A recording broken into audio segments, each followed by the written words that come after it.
everything relates to each other. When you see one little problem here, you've got to be prepared to know that there's probably something else going on around the corner. Specifically on that one. The second question you talked about was with the public in regards to politics, and these are, how do we respond to these types of attacks, and if there's going to be more attacks.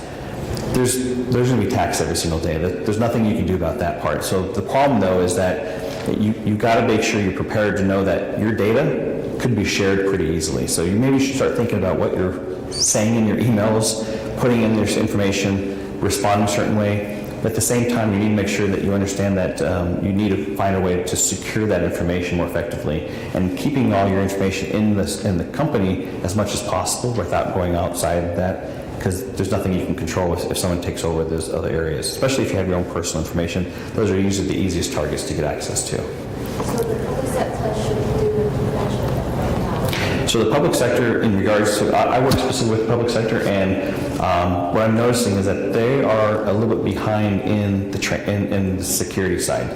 The good news is that we've already learned a lot of mistakes from the bad guys and from the people who spend a lot of money.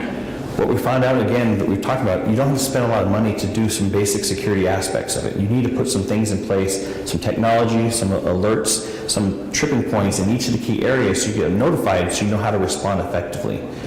So right now I'm helping with a lot of cities and counties and the government in general to figure out exactly how you can maintain that information to keep our information and keep the cost down at the same time, because the government has no money. They spend a lot of money, but they don't use it effectively. But they don't usually like to spend it in the security side. So yeah, we're seeing a huge increase right now for all the public side to start building up their infrastructure now, and also building the security side as well. There's another question. Do you want to bring his question? Yes.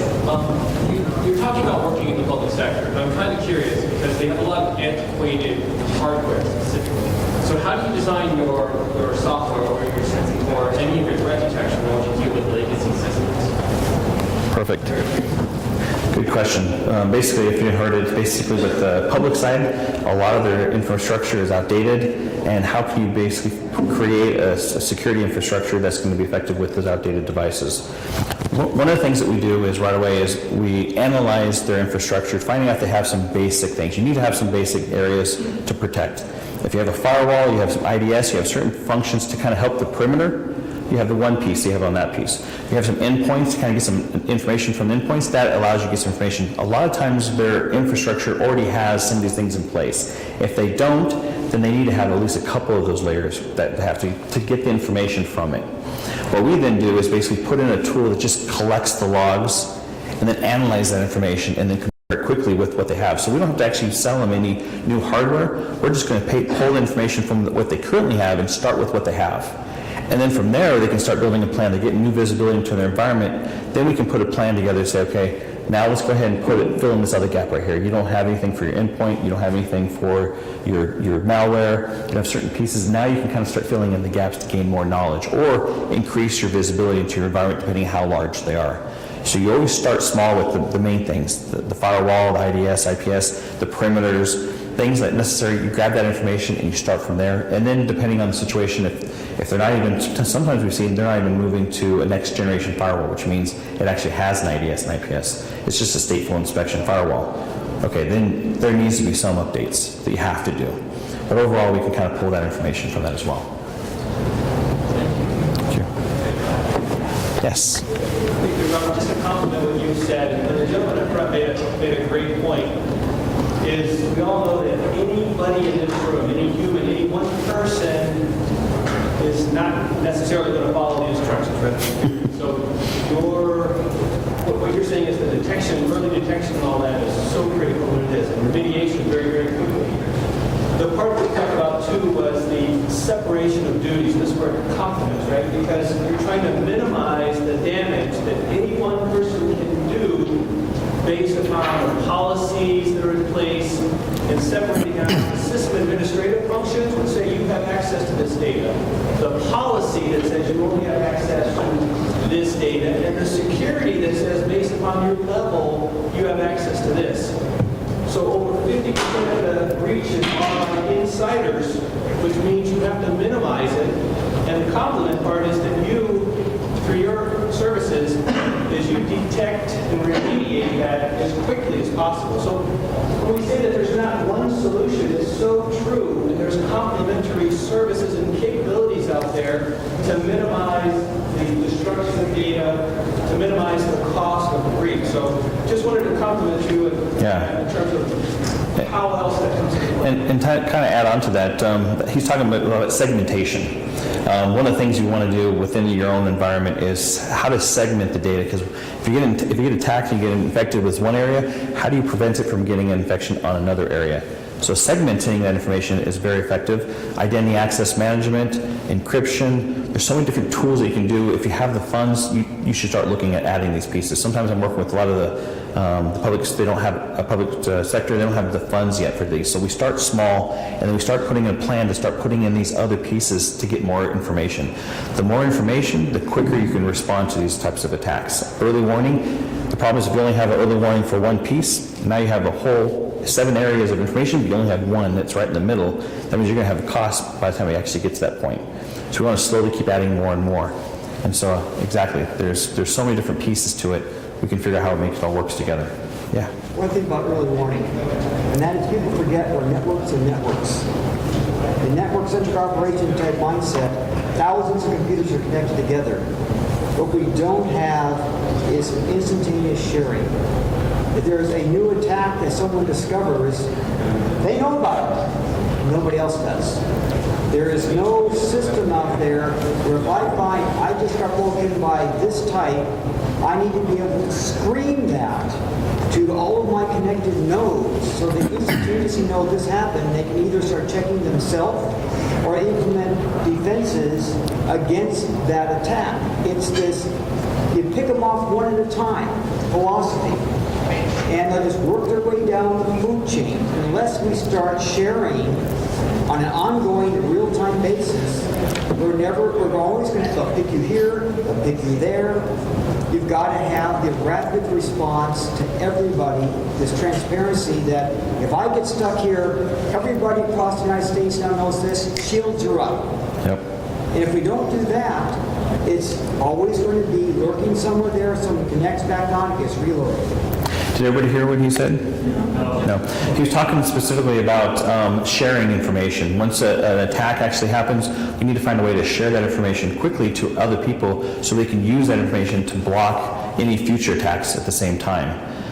And then be able to put in a plan where it says if we know the specific attack, why not lock it down pretty quickly? And the hard part is, how do you do that with thousands and thousands, millions of different divisions of computers and companies, and share that quickly? And so that's kind of what we focus on as well. Is sometimes you can't do this yourself, so you can either go through a partner, and we have 4,100 clients, and we actually have that exact same plan. We actually share that intelligence quickly, and if we get an attack by one of them, because we're going to most likely get used as some type of new technology that gets attacked on, we quickly analyze that, we protect it, we detect it, analyze it, we then create signatures or behavioral analysis information, and we quickly share it across all 4,100 of our clients. That way we can quickly respond to it, because that's the intelligence piece. If you can't share that intelligence quickly, you're not going to be effective. And so what's going on right now is everybody's doing their own intelligence, their own grabbing their own information. So we need to find ways to do more sharing to share that information as well. So we can do that quickly for our clients, but we got to find a way to do that more all over with all clients. Yes, sorry. That information sharing exists in certain parts of the industry. So my company is in the aviation space, and we're part of the Aviation ISAC, which is the Information Sharing and Analysis Center. So those groups do exist if your company is a part of it. So it's putting in the research and the effort to make sure that you want to join those groups and having the resources to share that. So that is a deficiency that some companies might not be able to afford to join these groups. But to say that there's no sharing whatsoever, that's not true. Yeah, we didn't say no sharing, but yes, there are actually groups out there today. There's almost every industry has their ISAC. There's MS ISAC for public, there's healthcare ISAC, there's aviation ISAC, there's pretty much all the different ones out there. So that way you can at least, depending on what industry you go into, you can actually get information directly from your ISAC, and a lot of times they provide it for free. So you can get quick, easy access to that. And if you don't have the free access, then you have the ability to pay from services like what we do as well. We do work closely with the healthcare ISAC, and we're trying to work with the MS ISAC, so we're in the process of doing more. We do work with the FBI and other pieces, but most of our information we design, it can't be shared, because if the bad guys know that we have this information, then they'll change everything. So we got to be careful what kind of information we share. But if we share at least within our own company and protect our clients, then we're at least doing that. But if we just share it with anybody, we don't know where that information is going to go to. So that's why it's a little tough to share information quickly. Most information sharing that we're doing right now are the stuff that's already known. And that's the problem with the sharing pieces of it. And how do we do that effectively? Because he was saying with true known attacks, when they happen, and then share it without the bad guys knowing we have it, so we can block everything, that's the issue we have to figure out. You had a question too. That was it. Was that it? Okay. Can you talk about like Dell specialties? Like what exactly is like a specialty for Dell? So what's the question? Dell specialties? Dell's different solutions? Right, solutions. So like answer machines, typical like troubleshooting, I guess. Yeah, so the nice thing about Dell is that they have a full technology, Dell Technology. They have the hardware, the software, they have the security services. They don't sell any hardware at all. So the nice thing is, and we've tried to keep everything as open as possible so we can actually make sure that our technologies work in conjunction with any other technologies, because that's one of the biggest things you want to make sure you do. In regards to, you need to start looking at identity access management. You need, So like, I mean, like for me personally, just experiences-wise, like connecting different brands to like other brands and like it's like, you know, like brands basically. A lot of them, like I saw it at like Home Depot up there, and I mixed with Target together, and then there was like a different, I'm sure there's like more exponential growth into like different companies, different people working, corresponding together to form like brand new names, I guess. So like Dell's, I see is like a constant exponential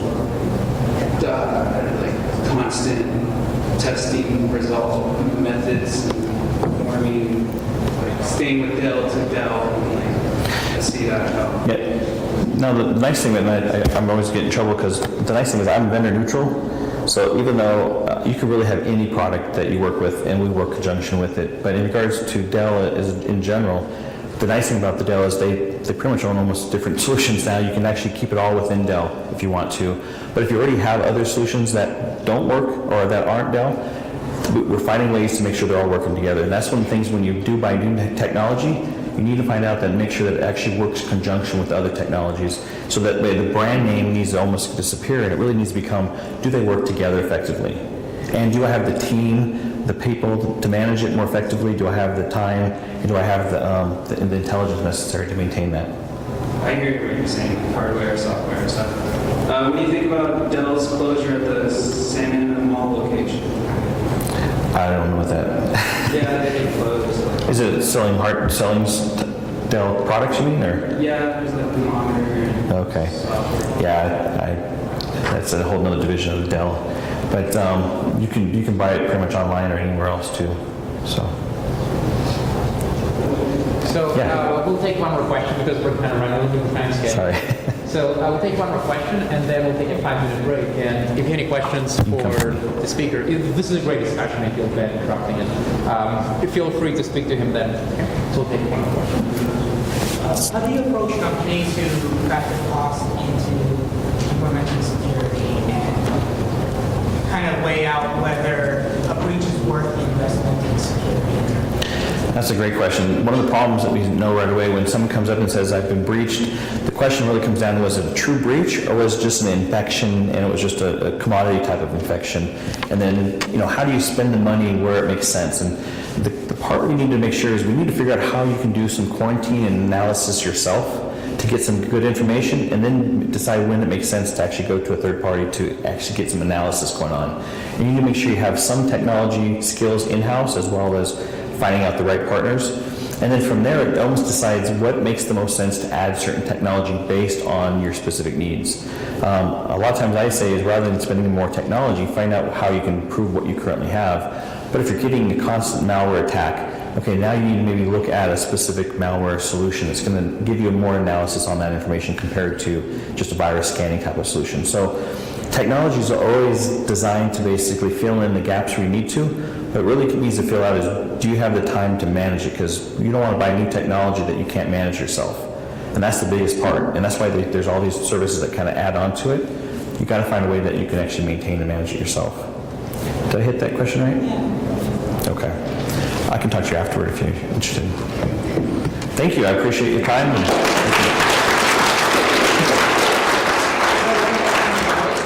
Please feel free to get to the